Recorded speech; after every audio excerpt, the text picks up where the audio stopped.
بسم اللہ الرحمن الرحیم نحمدہ ونصلی ونسلم علی رسولہ الکریم۔ حدیث نمبر 31، مردوں کے لیے عبرت۔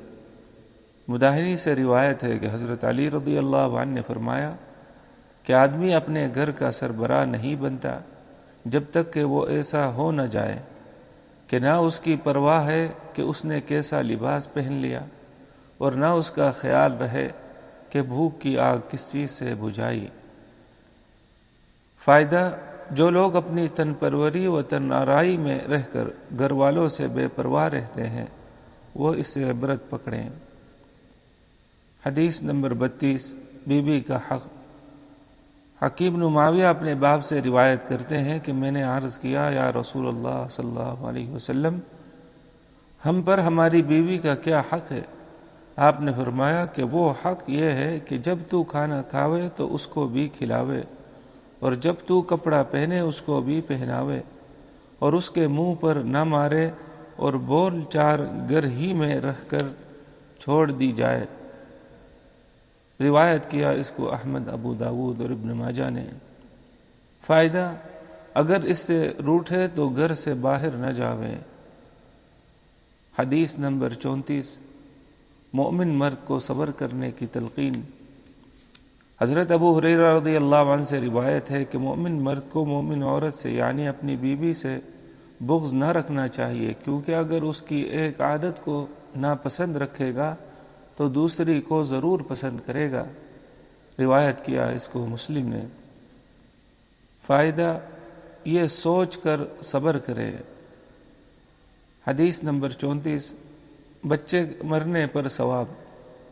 فرمایا رسول اللہ صلی اللہ علیہ وسلم نے، جس عورت کے 3 بچے مر جائیں اور وہ ثواب سمجھ کر صبر کرے تو بہشت میں داخل ہوگی۔ ایک عورت بولی، یا رسول اللہ صلی اللہ علیہ وسلم، اور جس کے 2 بچے مرے ہوں؟ آپ صلی اللہ علیہ وسلم نے فرمایا کہ 2 کا بھی یہی ثواب ہے۔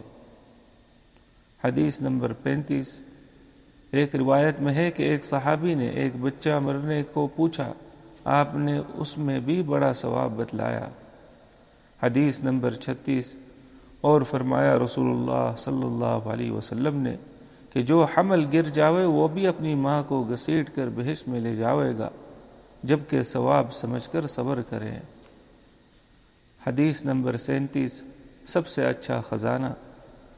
فرمایا رسول اللہ صلی اللہ علیہ وسلم نے، سب سے اچھا خزانہ نیک بخت عورت ہے کہ خاوند اس کو دیکھنے سے خوش ہو جاوے، اور جب خاوند کوئی کام اس کو بتلا دے تو حکم بجلاوے، اور جب خاوند گھر پر نہ ہو تو عزت آبرو تھامے بیٹھی رہے۔ حدیث نمبر 38، اسوہ حسنہ۔